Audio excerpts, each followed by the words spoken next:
Hello, welcome to the Joe and Mel Show. I'm Joe. I'm Melissa. And this is a podcast where we discuss life, marriage, and parenting from a Christian perspective. We're thrilled today to have another guest, Melissa. We've had a couple, more than I actually expected. When we started this podcast, I had no intention of having guests on. We just had a lot of opportunities, and we're thankful for that. A lot of missionaries, it seems like, come into our lives and things like that. But in front of us via Zoom is Doug Smith. Doug is the author of a book called Unintentional. And this book is something that I've read. I heard about him on another podcast. I bought his book. And in his book, he gives his email address and says, email me about what God's doing in your life. And I did. And he's sparked this friendship that we've been going back and forth. I've enjoyed learning the things that he's written about and just following his ministry. So I'm going to read a little bit of his bio here in the back of the book. Doug Smith offers an insider's perspective on the impact of technology informed by over 2 decades of web programming experience and a lifetime of Bible study. He is a popular speaker, teacher, and mentor who is focused on helping people find freedom in Christ.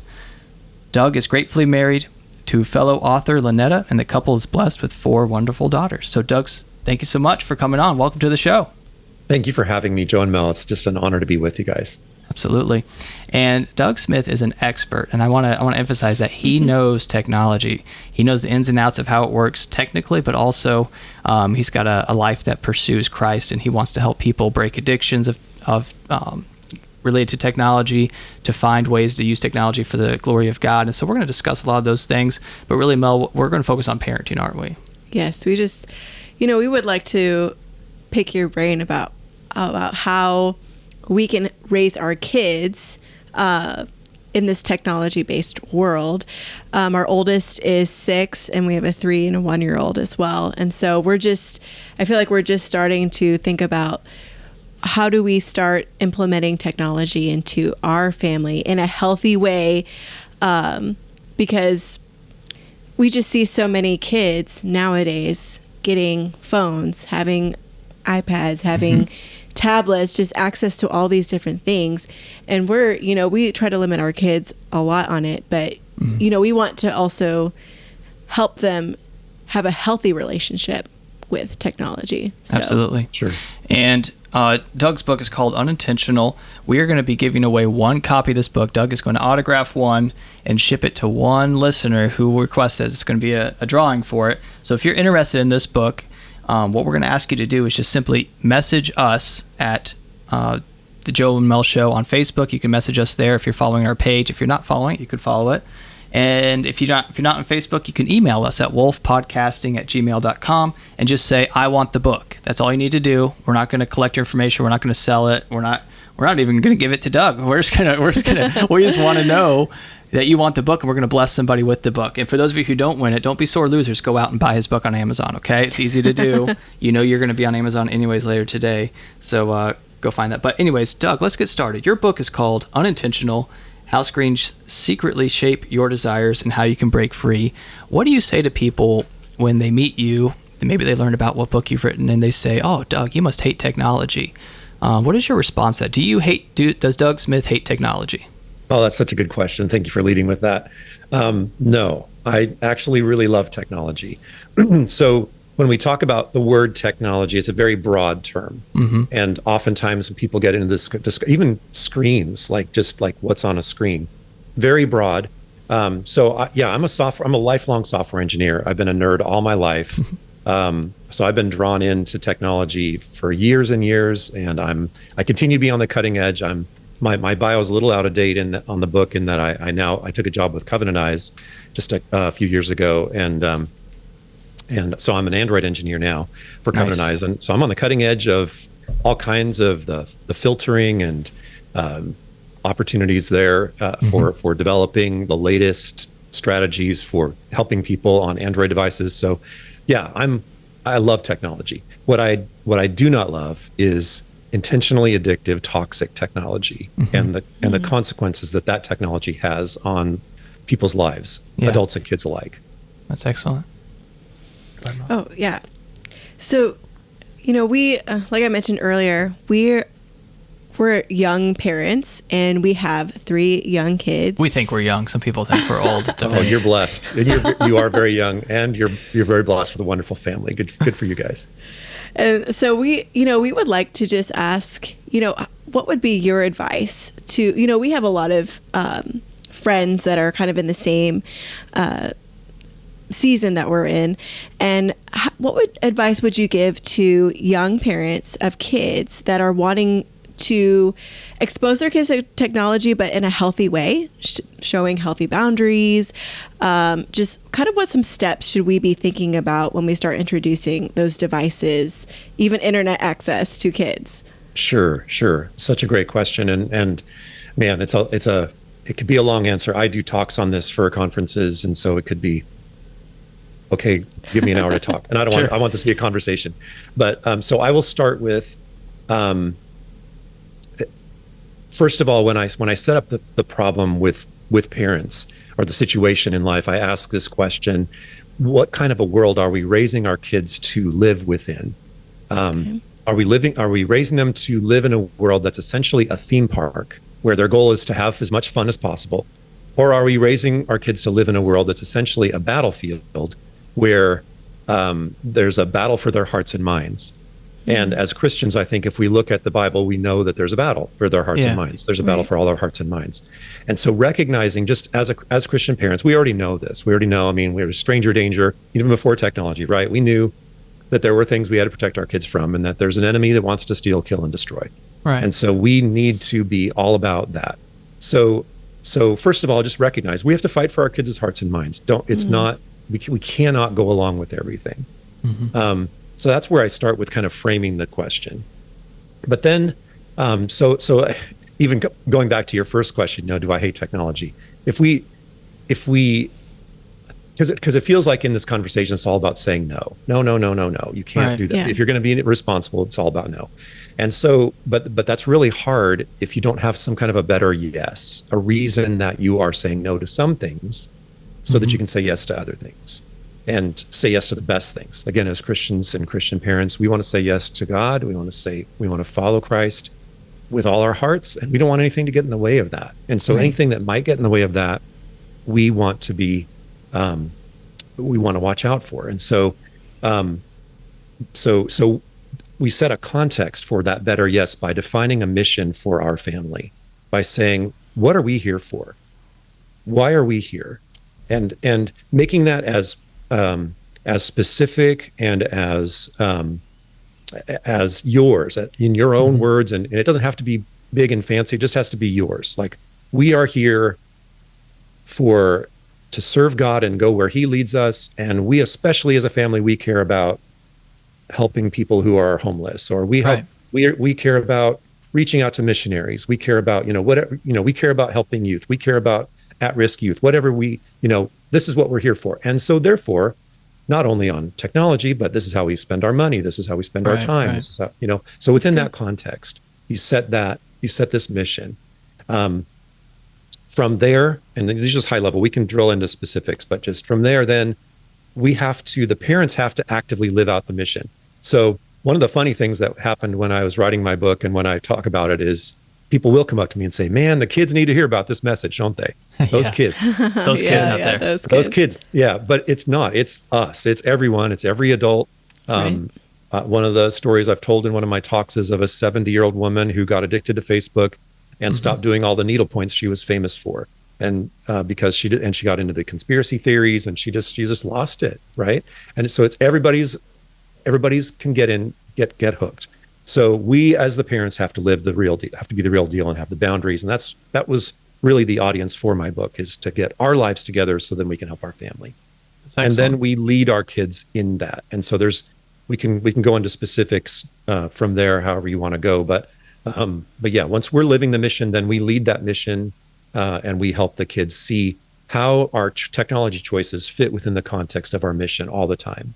Sounds like having a vision is the first step. Like having a vision for your family, not just living life day to day, or for I liked your example of an amusement park. Are we trying to make our kids' lives as happy as possible, or are we trying to push them towards God's destiny for their lives? Right. That's something that we we think about as parents is what are our kids called to do in life? What gifts and abilities has God given them? And I think we have a responsibility as parents to discover those, and with God's help, nurture the right environment that leads them in that direction. I didn't realize it, but even like being musical in my family, that helped me grow up and develop some of the gifts and talents that I have. And it was easier because my parents promoted it. Right. They gave me opportunities to practice and things, and really have some self-discovery. I discovered that I enjoyed music on my own, but it was really something that God had put in my heart that I didn't know about until I started developing it. So one thing with technologies, we'll take another big broad stroke question here. We've heard this phrase, I'm sure you've encountered it a lot. People will say that technology is morally neutral, and that it's what you choose to use it for that determines its moral rightness or its moral wrongness, and it's whether it helps somebody or hurts somebody. What is your take on that? Let's just get more specific. Social media, digital media, we'll use those terms, TikTok, Twitter, all those things. You fill in the blank with what it is. Even YouTube fits in that bubble most of the time, I believe. So what is your take on that? Is technology, is social media, specifically social media, morally neutral? And is it something that can be used for good or for evil, depending on how it's used? That's such a great question. Thank you. Yeah, it is not morally neutral. It is, these technologies are designed with a purpose, with a very specific purpose in mind. And that purpose is to get us to keep using them no matter what the cost. And the cost is very high. They use intentionally addictive strategies. And so that's where the umbrella of screens or digital media or technology is a general thing. Some technologies, like a pencil, could be considered morally neutral, right? Okay, Microsoft Word on the computer could be considered morally neutral. It's all a matter of what you write. But social media, most of today's video games, streaming video platforms, those technologies are built with some of the most, the best and the brightest neuroscientists, behavioral psychologists, pouring everything they can into hundreds of thousands of experiments that they run on the entire planet now, because so many billions of people are on these platforms in order to see what works and see what keeps you hooked, what keeps you coming back. And we simply cannot, and especially the younger and younger that people get involved with these technologies, we are simply not able to overcome how good they are at what they do. And especially, again, for young brains that are being developed, for the kids you're talking about, brains are in development. They're just exploding with potential neural pathways, and as we grow, we've got all these possibilities. And like learning music, like you said, that's the time to do that. But if we are then pulled into, unfortunately, addictive behaviors, any addictive behaviors, but these are truly clinically addictive behaviors, psychologists and psychiatrists are analyzing all these. I mean, Fortnite, for example, 200 specific psychological exploits are in Fortnite alone, according to one psychologist that I follow, Dr. Richard Fried. So, it's psychological exploits, right? This is not morally neutral. This has an agenda, and it's not for our good. And part of what I call, even in my book, propaganda around these technologies is just what you said. No, it's just how you use it. Look, I just posted a scripture, and isn't that great? And maybe, but is it tempting people to stay on the platform more than they would? Is it, there's just so many things, because it then rationalizes and does so many other things. And when you look at the data, the average person is spending 8 hours a day consuming these platforms, whether it's, and for teens and children, it can be 9 hours a day plus. That's displacing every other activity, including sleep. Right. So, and that's digital, that's streaming video games, and social media primarily. So, this is not good. This is, by definition, is harmful. It's harming physically, it's harming mentally, it's harming emotionally. And we could talk about that in terms of the dangers, in terms of the mental health crisis. We're hearing more and more of that all the time, about the catastrophic mental health of our teens and youth, and how you can tie it right back to technology. And the experts are doing that over and over again. Even now, just recently, the Surgeon General just started talking about that he recommends that age 13 is too early to give social media. And Wow. it was kind of a softball kind of a thing, but to me, it reminded me of the original kind of softball 1964 announcement of the Surgeon General that, yeah, smoking might cause lung cancer and might even cause heart disease. It was before today. It's now, it's all in. This is going to kill you. Yeah. When you buy this, is going to kill you. They have to state that on the package now. Right. And it should be on all these platforms too, for most people. It's so so I think we're at the 1964 phase of our experiment of this giant petri dish of technology with the whole planet, right? And people will look back in 20 or 40 years and go, what were we thinking? How in the world did you give your kids this incredibly addictive technology? And look what it did. Yeah, it reminds me about something you wrote about in your book. One section you quoted a lot of technology leaders, CEOs, entrepreneurs, people who were either heavily invested or developed certain technologies, and you quote them as saying, like, I don't give my own kids this product. I make sure I put strict regulations on how frequently. Yeah, like was Steve Jobs one of those? Steve Jobs did not give his child an iPad, did not give his kids an iPad. Steve Jobs' kids did not have an iPad. So yeah, if you want a question, should I give my kid an iPad? Yeah, they knew. What would Steve Jobs do? You can ask that absolutely. question. Yeah, Oh my gosh. WWSJ. Yeah, that probably won't take off, but that's okay. No, it probably shouldn't. But yeah, I mean, it's these elites, the elites in the industry send their kids to schools that do not use technology, while they sell their technology to our kids in schools. I mean, it's when you talk about the immoral, is this morally neutral? No, they know better, and they're doing it anyway, and not to their kids. And it's sort of like, I think the cigarette company analogy is great, because cigarette companies want you to smoke a lot, and they want you to smoke early, right? They want you to be addicted early. They want you to be the Marlboro man. They want you to see yourself smoking that brand, so you become a lifelong consumer, a loyal customer. My father-in-law was telling me about the coupons. He used to be a smoker until he got married. His wife said, I won't marry you unless you quit. So he did that even before he came to Christ. But he told me he was collecting coupons to earn enough rewards. It's like, what we have now with reward systems at gas stations or whatever. But you get enough coupons, you get a prize. And he said, looking back, it's so stupid. It's just a tactic to keep you committed to that brand, so that you can keep going with that. And so I think it's a lot of parallels for those two things, and how, like you said, you're not the only one that said that. I've heard other people say, we'll look back and be shocked at what we allowed our children to do and what kind of damage we've done to them. So yeah. So, I mean, what would you say to us young parents? Like, should we give our kids phones, iPads, tablets? I mean, they're going to be exposed to this anyway. So how can we give them something with that much powerful addiction? How do we navigate that? How do we choose an age? I feel like, what's that saying? That's not a saying, it's proven where cognitively we're not fully developed until we're 25. Into our 20s, yeah. Yeah. I think so. some minutes later. We can't hold that over their head until then.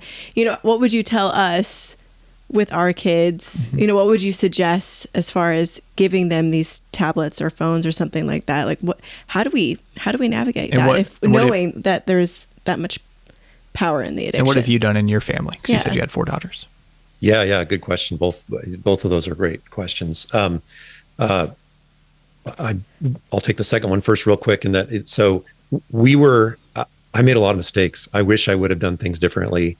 Although I was intentional, but I learned a lot along the way. And so as a dad, I've learned, but we were late adopters. We did a lot of things that for example, I've always been, even with the television, we only have one television. It's in one central location. We watch it together as a family. We don't have no screens in bedrooms ever, no matter what the, reason or age or whatever like that. We just don't do that. Although we did flip phones. We did We didn't do smartphones. Mm-hmm. But even those should probably not be in the bedroom. In retrospect, I probably wouldn't have done that. Are your kids grown now? How old are your kids? Give us Our some kids context. are grown now. Our kids are quite grown. Our kids are having kids. So Okay. yeah, our kids are age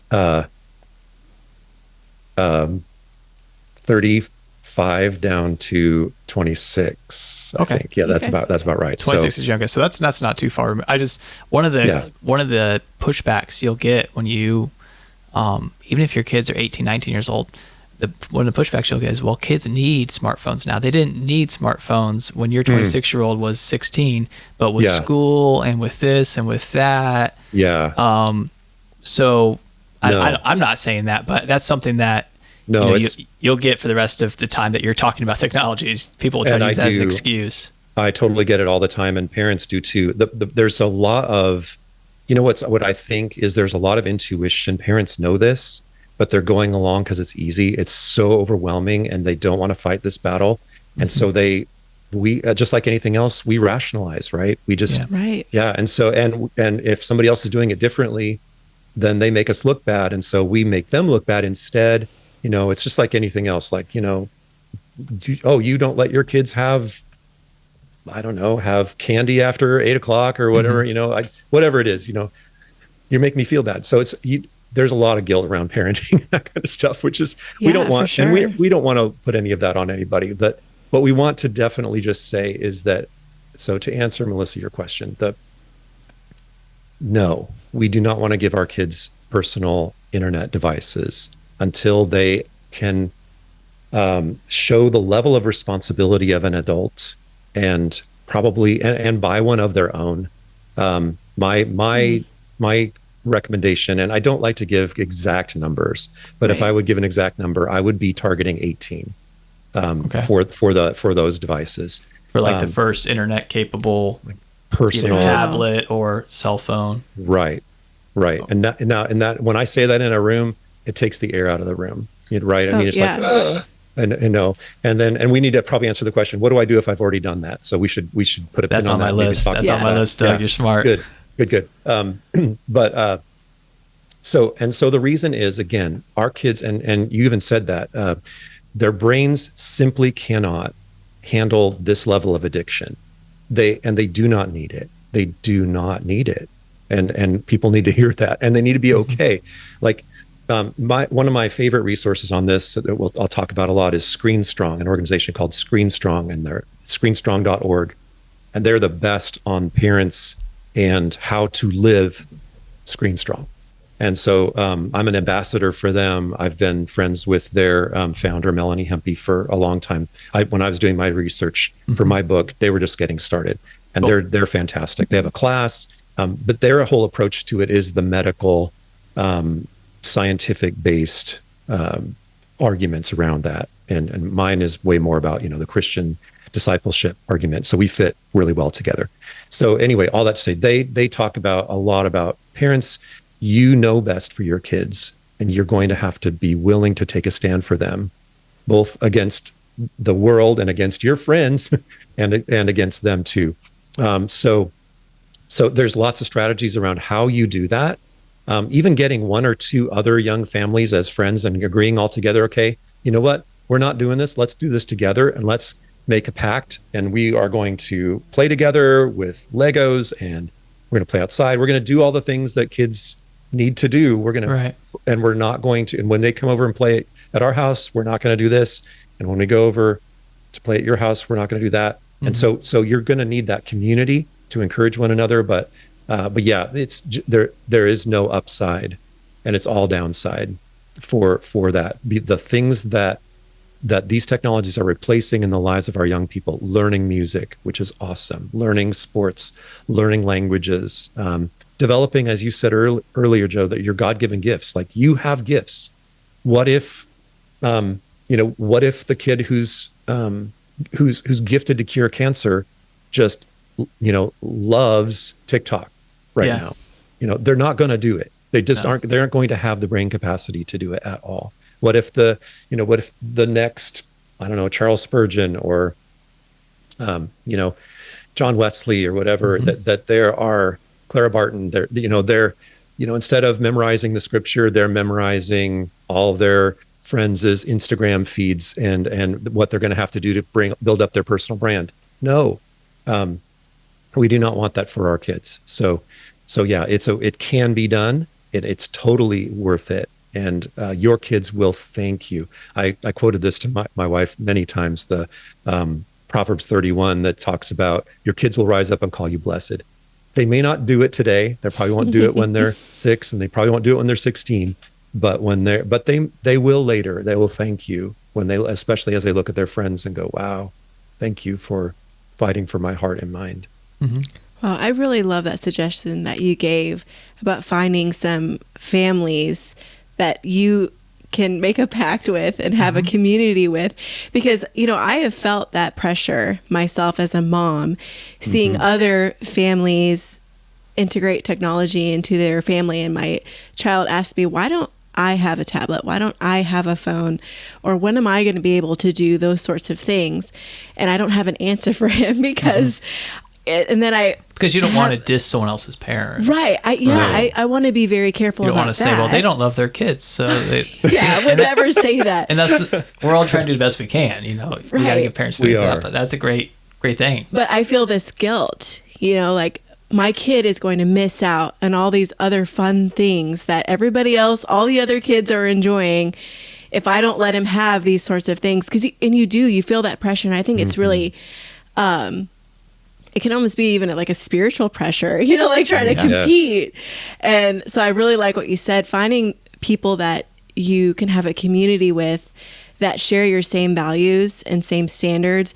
That way your kids have friends within their age group or pretty close, that there are other kids that don't have phones, that don't have tablets, that are, learning music or learning languages or learning sports, that are using their time wisely instead of just kind of wasting away in front of the game console. Because a lot of times, I think I just recently heard a podcast on this as well, where they were advocating for video games and certain things because it's a connecting point. And so they're like, oh, it's a way to connect. It's a way to, come together. And that's kind of like our downtime, like our family time and such. And I remember listening to that. And I'm like, I don't enjoy playing video games, so that was not something that I would want to do with my family. Yeah, you're definitely not looking for justification. It was the wrong audience, right? But I thought, but it gave me a second thought, like, oh, well, I guess that maybe that would be kind of a positive thing. But now, like hearing from you, I'm thinking it's probably not. It's probably not a way. It's not. And again, it's a cultural. One of the things that's really difficult is if people really are into these technologies from a young age or from the teens, and then they get connected in there, this may be the best connection they've ever felt or ever known, right? But it's a poor substitute for the real thing, for sitting down with real people around a real table and having a meal and looking each other in the eye and caring for one another and praying for each other and Acts chapter 2 stuff, where we break bread together and we talk about these things, or we encourage each other and we help each other. Those online connections, while better than nothing, I suppose. But again, to me, it just seems like a rationalization. And what is it replacing? What is it replacing? We're meant for more, and these platforms are not designed for your good or for your connection. Yeah. So some of the looking broader, maybe we'll get off the cell phone. For those of you listening, getting uncomfortable, we're going to move away from cell phones for a second in our conversation. So what are some other guidelines for just typical media, like what movies, what video games we allow in our house? Like, what should Christian parents be thinking? Let's say you're mentoring. You said your kids have kids, so you're talking to your children about how they're raising their children. What sort of guidelines would you recommend as to what type of media you bring in the house? That's such a great question. Again, it all filters through the context of our mission and what we're here for. And so we do not want to be legalistic or right. feel like, well, we just, we're always just about no. And all the other kids are having all the fun. One of the things that they do really well at Screen Strong is just emphasizing making fun things possible in your home, having games and puzzles and and things just out, little craft stations, and just all the things. Your house won't be maybe quite as neat and tidy, but it might be a little noisy, or that's one of the things that's an attraction. This is off of what your question was, but this kind of an attraction to technology is, man, I give my kid this thing and they're quiet for hours. It's amazing. Yeah. Oh yeah. It's amazing. And as a parent, it's tempting, and you're like, well, I kind of like that. They'll stop fighting though. But because they're addicted. If you gave them marijuana, they would be really quiet too, right? No. Right. That's a good. Yeah, that's good. But it's the same, and people hate hearing that. And I'm going to get back to your question, but the brain science, when you look at the things that the dopamine cycle is doing, it's the same thing as these drugs. One of the books I quote in my book talks about how, specifically, like a World of Warcraft scan of the brain scan, when they fire that up, had the same profile as a heroin addict's anticipation of using heroin. Like, it's the same, literally the same brain chemistry. And they know this. The companies know this. So, so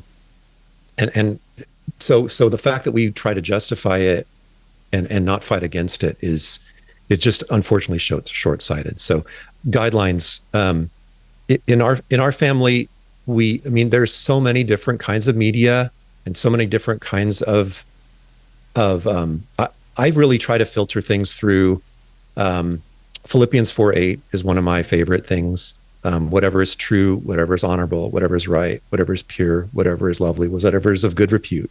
If there's anything excellent or praiseworthy, dwell on these things. So think about these things all the time. Let them permeate your thoughts. And so obviously that filters into today's music. There's not a lot there with today's popular music in terms of like secular music. I'm not a fan personally of that. And so there's just not a lot there. So choosing movies and that kind of a thing, we were very picky about that kind of stuff, probably pickier than my kids would be happy for even. But with their kids, they'll realize, as they realize what you're fighting for then. And because as a kid, you want more. And as a parent, you're like, wait a minute, this doesn't fit with our values. So, but filtering it through that lens of what is going to take our minds in the right way. As a programmer, I often tell people that the same kind of principle that we have with computers, where garbage in, garbage out. Yeah, it's the same kind of thing with us. What we put into our mind is what's going to come out. And so, what do we want to have coming in, and what do we want to have going out? So that would be a kind of a broad filter through which you want to make sure you're making very intentional media choices for your family in order to foster that kind of ability to think clearly and think Christianly. Absolutely. Yeah, we have, just for our listeners, I'll just share personally what we do. And because I agree 100% with what you said. We have 3 young kids.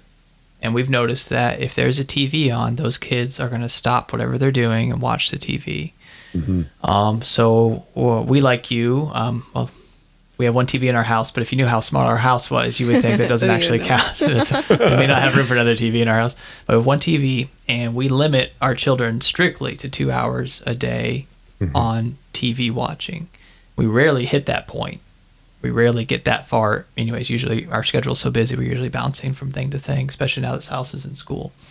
But that's one thing that we've stuck with, and it is tempting as a parent of preschoolers to just leave the TV on all the time because it captures their attention. Like you said, it numbs them, it sort of anesthetizes them, and you can walk away from them without them asking you 4,000 questions or for something else.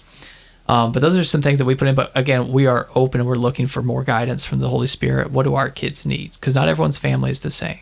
Right. I know some families, their kids they could care less what's on the TV. They'd rather run around and play. That's awesome. My kids do that too, but only if the TV's off, right? Yeah. The TV's on, they're glued in front of it. And it may be because I'm that way too, I don't know. But something else that you said, garbage in, garbage out. I think it's important for parents to listen to their children. If they're watching a show and what they're saying back to you is disrespectful or snotty or rude, we need to question what we're allowing our kids to have.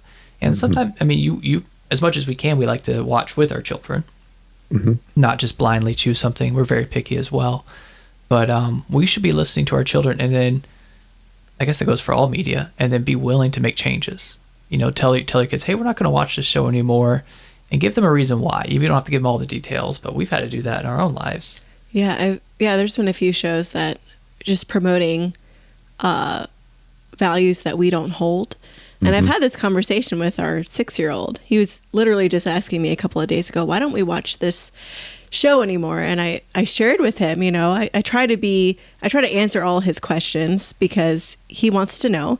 And he's towards that age where just saying, well, because I said so is just doesn't cut it anymore. So, you know, I really want to treat him like, you know, I really do value what you think and what you're wanting to know. And so I shared with him, this is why we don't watch that particular show.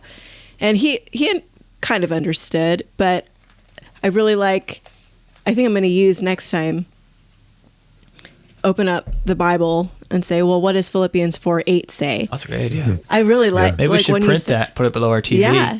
And say, well, you know, this show doesn't promote these things, and that's why, you know, we don't want to watch it. And because, I mean, there's even some like shows, like say, for instance, SpongeBob, that I grew up watching, that my parents actually didn't really like us watching because he was just kind of this really weird, crazy character. He screamed all the time. And eventually we weren't able to, my parents were like, will you just turn that off? Like, I don't want you watching that anymore, because it just, not that he did anything really bad, but it just wasn't promoting good things. You know, I don't know how else to explain it. And so, I mean, I was talking to my son about SpongeBob. He was asking why we don't watch that. And so I was just sharing with him, like, he doesn't really say anything bad. It's just the way this character acts. I'm like, I don't want you to think it's okay just to run around screaming and acting obnoxious. You know, that's kind of a very, I don't know, random type of... Well, it's good. I mean, you can... Just because a character's not saying anything bad doesn't mean they have anything good to say either. Right. We want to be useful. We want to make good use of our time. And there's good shows out there that promote good values, friendship, sharing, those types of things. Right. You know, striving to achieve a goal. Those are admirable things that even secular sources can teach us. Right. But yeah, just because there's nothing, just because there's no curse words in a song doesn't mean the song is beneficial for the Christian to listen to, right, Doug? Absolutely, 100%. And you guys are doing, I just got to tell you, I'm so proud of you guys. You guys are doing a great job. They're asking all the great questions. Your kids are very blessed that you're being so intentional. So I just want to affirm what you're already saying, what you're already doing. I'm going to show our kids this video later just so they know. And maybe we'll print your face out and put what would Doug do on the side. Oh, no. You'll scare them. Like Doug Smith is watching you. I'm just kidding. But I appreciate you saying that. I really do. Yeah. Let's talk about parents who need to make a change. So let's say, just imagine that Melissa and I have teenagers, and we've allowed our children to have, by the way, do you know what the average age of the first cell phone is now in America? It's the average age of the first smartphone is around age 10. And I'm saying that unfortunately, based on the average age of first exposure to pornography. Yeah. Which is, what I do in my day job. Those are between age 8 and 11. And and so that's tragic. In fact, if you need one reason to not do it, it's pornography. I mean, you could just put everything else aside, and because they're going to find it, it's looking for them. And that's a really, really serious spiritual battle. Yeah. And so it's very young, unfortunately. And so even so that when people are like, wait until there's a like wait until 8 or something, wait until 8th grade movement, which is basically 13. Yeah. Which is a horrible, horrible time. Like your brain, your emotions we're just, it's like, if you're going to do it, the time when we're most self-conscious and the most caring about our peer group and the most insecure, and is the time we want to throw them into their peer group and the worst and the predators and everything else in order to learn how to navigate this time of their life. No, we don't want to do that. Now, I'm talking very strongly, and if parents are out there and they have those teenagers and they already did this, I love you. I've made a lot of mistakes. I'm not judging you, and you didn't know. I didn't know. We didn't know, and it breaks our hearts. It's So what do you do now? Yeah, that's the question I was getting at. What do we do if I've bought my kid a cell phone every year of their life since they were 10 years old? maybe they're in their mid-teens now. I'm agreeing with you. I'm saying yes, that there's a lot of negatives out there. How can I go back on what I've already allowed my child to do? One of the best things, just general principles in parenting that I have told people over and over again, that one of the things I'm most proud of that I did is apologize a lot. And I don't have to put up a facade that I'm this perfect person. My kids know I am not. I'm far from it. And but they know that I love them, and they know that I was humble enough to say, you know what, I really screwed up here. Yeah. And so I would really I would lead with that. You know what? I'm learning some things that I did not know, and the whole world is kind of learning some things we did not know, and we want and so we're going to be making some changes because we love you.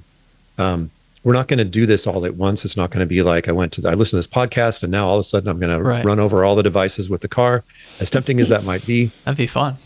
It would be kind of fun. Get a lot of views as on a dad, YouTube. I'm kind of as a guy, I'm his dad. I'm kind of like I tell you how many times I was tempted to do some things like that, but even in our house, but I didn't. But so Screen Strong again has a couple of things that can really helpful.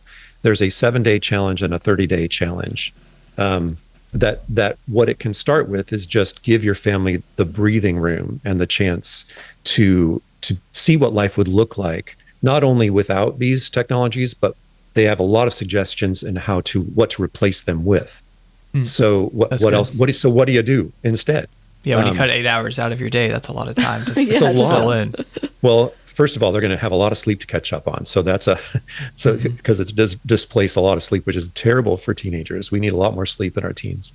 But anyway, so again, I would just humbly and say, this humbly, but also, I am the parent, and I am going to. This is what we are going to do. We're going to chart a different course here because I love you, and we're going to figure this out together. And it'll be difficult, but it's going to be so worth it. And you may not like it now, but you're going to understand later. And so I would just encourage people to go to Screen Strong and learn about, maybe look at the 7-day challenge. Maybe you don't even bring it up, that we're going to make a lifelong change.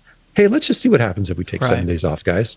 Yeah, sneak it in there. Let's sneak it in there. Yeah, I've heard of people taking like they were going on a long vacation anyway, and it was like, okay, we're going to take a 2-week car trip and no devices for anybody. It's just, this is going to be just us. And you come back and then you go, okay, well, we're going to continue this now, and we're going to do this and this differently too. And so you're going to have to prepare, and it's a big ship to turn, but you can do it, and it's totally worth it, and you will be grateful that you did.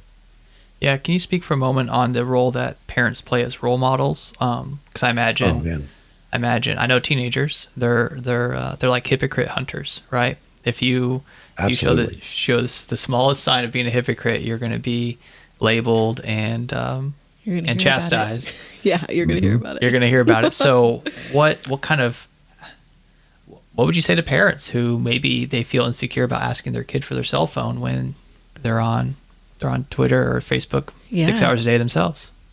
Rightly so. Do what I say, not what I do. It does not work. It didn't work on us. It doesn't work on your kids. And that is why I wrote my book the way I did. It's because we adults need to understand that we can also be drawn in. We adults are getting addicted just as much as the kids. It just, the later an addiction forms, the easier it is to roll it back. The earlier, that's why, as you said earlier, the smoking and vaping now and all those things, they target the younger people because they know if they get them younger, they're hooked for life. Incidentally, that's why they have parental controls on these devices. It's not for your kids, by the way. It's for you to sell. It's to sell you a device to give to your kids, and you think it's safe, but it's not. That's a good point. I never thought of it like that. That is a good point. Yeah. Yeah, it's propaganda. It's unfortunately pure and simple. So I can so easily go on these different soapboxes. So, but yeah, we have to get intentional with our own technology use. And I encourage people, again, for yourself, you have a better yes than to spend 6 hours a night on Twitter. And you know what? You don't feel good after you do that. You feel yucky. You're like, man, I didn't realize I was just going to take 5 minutes and check this, and it ended up being 3 hours. And I don't even remember what my kid was doing, or I haven't had a really serious conversation with my wife or husband or whatever in a long time, because that's, why I called my book Unintentional, is because we didn't mean to. We're not intentional. When we're not intentional, big technology is intentional. They would love to tell you what to do with your time. And so what I encourage adults to be is to get upset about that. Have kind of righteous indignation and some anger over the fact that I've been manipulated. No wonder I'm spending 6 hours a day on my phone. I've been tricked. And I hate being tricked. I hate being lied to. I hate being manipulated. So I would kind of want people to rise up and go, you know what? No, I'm not doing this anymore. And learn how you can do that, what the practices you can put in place for yourself. So then you model it, not only to your kids, but for yourself and your relationship with God and your relationship with others. Yeah, that's good. Oh, so good. I could just keep listening. I want to say, like, you should write a book, but you did, and it's called Unintentional. So if you are interested in Doug Smith's book, enter the giveaway here in a little bit, or go buy it. So screenstrong.com. No, string. Can you say the website you've been mentioning? Yeah, no problem. Screenstrong.org. That is a tongue twister for me. Yeah, .com works as well, but they're a .org. They're a .org. nonprofit. Great. Mm-hmm. I think we could all take some lessons away from this, and I don't want to reemphasize for our listeners. I personally don't think, most doesn't think that parents are out there trying to wreck their kids' lives. Mm-mm. I heard it said from Dave Hawes, actually, from Honor Academy days and Team Mania days. He said that we got to remember that our parents did the best they knew to do. Aside from some psychopaths out there, everyone's parents are just doing the best they know to do. So this is coming at you from zero condemnation. Doug, Melissa, and I, we just want to help people. And, we're all learning at this together. Technology is transforming. The way the world works is transforming on a constant basis. So we constantly have to be on guard and be willing to make adjustments and say, you know what? I've been doing this. I want to make some changes. Something that Melissa and I have discussed, but something personally that's helped me is to put time limits on apps on my phone. Apps that I do find addictive. I don't get addicted to the fitness apps, right? I don't get addicted to certain, even music apps. I'm not really addicted to that. I listen to it sometimes, but YouTube, other things that capture my attention, it's content material that I'm interested in, I have to put limits on that because I will get sucked in. Right. And I hope that when the time comes for me to teach my kids more about technology, I'm going to share those with my kids and say, hey, you know what? My timer's up. I'm going to have to find something else to do. But yeah, we have zero condemnation for those of you listening out there. Seek the Lord, pray and ask the Holy Spirit for guidance. The Bible, when Jesus left, I guess the first time when he left his apostles to go to heaven, he said, I'm leaving a helper for you, and the helper will help you know what to do. And we need to be willing to ask the Lord, not just to help us win the world and evangelize, but help us raise our kids. What do I need to do, God, for these specific young people? For us, it's Silas, Naomi, and Israel. What can I do to help Silas, Israel, Naomi fulfill the call of God for their life, and not buy into doing things because they're popular, even because Doug Smith said to do something or not to say to do something, and he was very guideline, specifically just giving guidelines. But really, what does the Lord want us to do in these situations? And seek godly counsel, and on it goes. I could go on forever. Yeah, and you speaking, it just reminds me of another passage of scripture that talks about, we were meant to be set apart, like we're a peculiar people, a royal priesthood. And so sometimes, I shared earlier about how sometimes I'll have guilt of thinking my kids are not going to do the same thing as other kids. And that's intimidating. And I'm like, I don't want them to be bullied. I don't want them to be made fun of. I just want to protect them. But like, it's okay to be different. And we're not called to be just, without thinking about it, just conforming to this world. We're supposed to be being transformed, right? We're supposed to be set apart. Like, there should be some salt and light differences, like we're meant to, I mean, we're supposed to be salt and light. We should look different than what the world does. And if the world is slowly being sucked into this addictive nature of technology, social media, and different things, then we should be not. We should be willing to be different. Yeah, we should be willing to be different and be okay with that. And like you said, being led by the Holy Spirit, and because that's part of the Christian journey, right? Making those tweaks, making those changes, and realizing, I've been making mistakes. I haven't been maybe doing what the Lord wants me to do, and I'm going to change. Well, only a dead tree doesn't change, right? The live trees are constantly changing and growing. The dead ones are the ones that stay the same. Right. So yeah. Well, hey, Doug, Oh, we got sidetracked. I want to respect your time, Doug. Can you tell our listeners where they can learn more about you, your ministry, your book? Where should they go to learn more from the things that you've learned? Yeah, thank you. And I just want to affirm everything you just said. It was beautiful. You guys should write a book. That's really good. Well said. You're going to have a book to write over time here. So good for you. Thank you. So everything for me is under a website, thatdougsmith.com, because Doug Smith's a common name. So it's THAT, Doug Smith, thatdougsmith.com. And yeah, you can find my book, my blog, and links to everything else that, like Screen Strong and the other resources that I love to support and do like Joe did. Reach out to me there and send me an email. I'd love to answer your questions and help you however I can. Excellent. And just as a reminder to our listeners, if you want to win a copy of this book, Unintentional, Doug Smith will personally send you one if you simply email us at wolfpodcasting@gmail.com and say, I want the book. That's all you got to say, or some sort of variation of that. Or go to Facebook if you dare. After this conversation, you may choose email. No judgment there. But if you go to our Facebook page, we do promote each episode, and you can message us through that app and just say, I want the book. And about a week's time from now, exactly a week's time, I should say, on the next podcast we release, we will announce who the winner is, or at least let you know that the contest is over after we've contacted the winner, so that you can go out and buy the book yourself if you didn't win. Because again, do what I did. Buy the book, review it on Amazon, do all the things that you want to do to support godly Christians who are out there trying to make a difference in the world. So, wow, that was a good conversation, Melissa. That was really good. We learned so much. Thank you so much for being willing to talk to us. Yes, thank you for your time, and we appreciate you, Doug. Thank you. I appreciate you guys. Keep up the wonderful work. You're doing God's work, and it's wonderful to see that. I'm very encouraged by your ministry. So honored to talk with you guys. Great. Thank you.